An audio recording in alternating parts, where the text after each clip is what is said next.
Recording in progress. Assalamualaikum warahmatullahi wabarakatuh. Saya Naufal Zaki Ananta Hafid, NIM B11230149 ingin mempresentasikan makalah tentang talak atau perceraian dalam pernikahan Islam.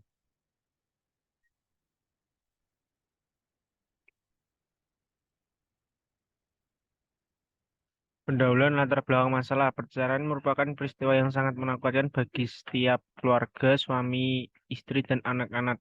Penyebab perceraian bisa bermacam-macam, yaitu antara lain gagal berkomunikasi sehingga menimbulkan pertengkaran, ketidaksetiaan, kekerasan dalam rumah tangga, masalah ekonomi pernikahan usia dini, perubahan budaya, dan lain sebagainya. Setelah perceraian, ada penyesuaian-penyesuaian yang harus dilakukan oleh kedua belah pihak atau mantan suami dan mantan istri terhadap kehidupan mereka yang baru.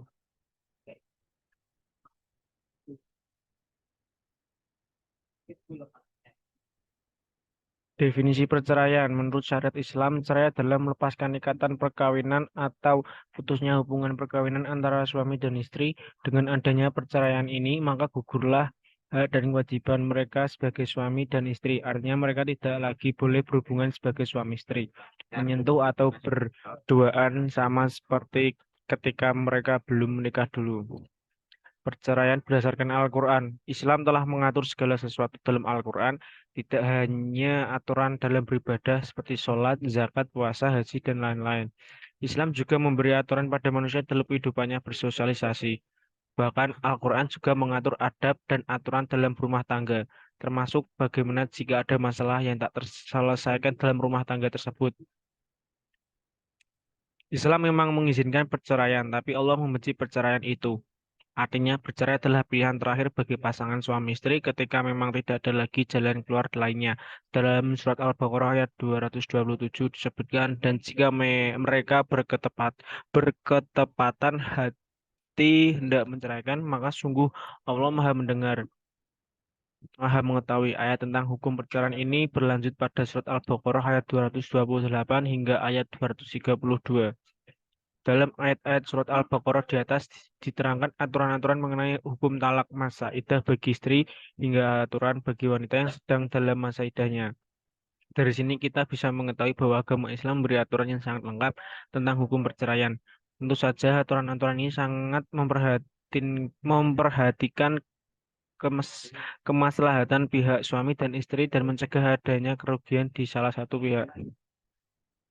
Jenis-jenis cerai. Mungkin sebelumnya kita telah sedikit mengetahui bahwa perceraian atau talak bisa dilakukan oleh suami atau istri yang menuntut cerai suaminya. Berikut ini akan dibahas jenis-jenis cerai yang dibedakan dari siapa kata cerai tersebut terucap.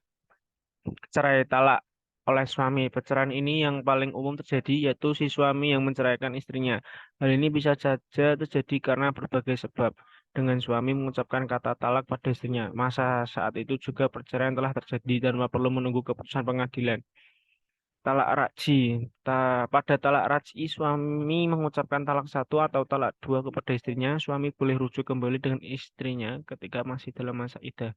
Namun, jika masa iddah telah habis, suami tidak boleh lagi rujuk kecuali dengan melakukan akad nikah baru. Talak bain. Talak bain adalah perceraian di mana suami mengucapkan talak tiga kepada istrinya. Dalam kondisi ini, istri tidak boleh dirujuk kembali. Suami baru akan boleh merujuk istrinya kembali jika istrinya telah menikah dengan lelaki lain dan berhubungan suami istri dengan suami yang baru lalu diceraikan dan habis masa iddahnya. Talak suni. Talak suni ini adalah ketika suami mengucapkan cerai talak kepada istrinya yang masih suci dan belum melakukan hubungan suami istri saat masih suci tersebut. Talak bid'i, suami mengucapkan talak pada istrinya saat istri sedang dalam keadaan haid atau ketika istri sedang suci namun sudah disetubui. Hukum perceraian. Hukum perceraian dalam Islam bisa beragam berdasarkan akar masalah, proses mediasi, dan lain sebagainya. Perceraian bisa bernilai wajib, sunnah, makruh, mubah, hingga haram. Berikut ini akan dibahas perceraian hukum perceraian dalam Islam. Satu, perceraian wajib. Sebuah perceraian bisa memiliki hukum wajib jika pasangan suami istri tersebut tidak lagi berdamai. Mereka berdua sudah tidak lagi memiliki jalan keluar lain selain bercerai untuk menyelesaikan masalahnya. Dua, perceraian sunnah. Ternyata perceraian juga bisa mendapatkan hukum sunnah ketika terjadi syarat-syarat tertentu. Salah satu penyebab perceraian menjadi sunnah hukumnya adalah ketika seorang suami tidak mampu menanggung kebutuhan istrinya. Tiga, perceraian makruh. Jika seorang istri memiliki akhlak yang mulia, mempunyai pengetahuan agama yang baik, maka hukum untuk menceraikannya adalah makruh. Inilah hukum asal dari perceraian. Hal ini dianggap suami tersebut sebenarnya tidak memiliki sebab yang jelas mengapa harus menceraikan istrinya, jika rumah tangga mereka benar masih bisa diselamatkan. Empat, perceraian mubah. Ada beberapa sebab tertentu yang menjadikan hukum bercerai adalah mubah. Misalnya, ketika suami sudah tidak lagi memiliki keinginan nafsunya atau ketika istri belum datang haid atau telah putus haidnya. Perceraian haram. Ada kalanya perceraian yang dilakukan memiliki hukum haram dalam Islam. Hal ini terjadi jika seorang suami menceraikan istrinya pada saat si istri sedang haid atau nifas.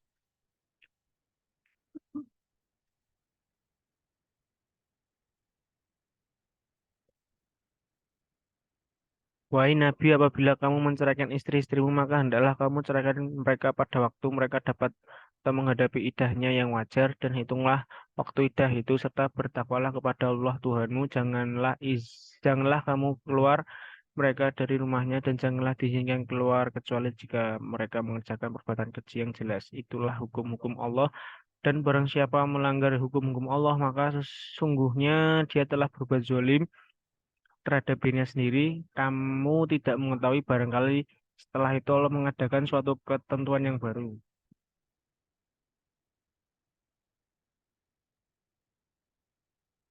Penutup kesimpulan, satu, perceraian memang tidak dilarang oleh agama Islam, namun Allah membenci sebuah perceraian. Dua, talak adalah melepaskan hubungan pernikahan dengan menggunakan lapas talak dan sejenisnya.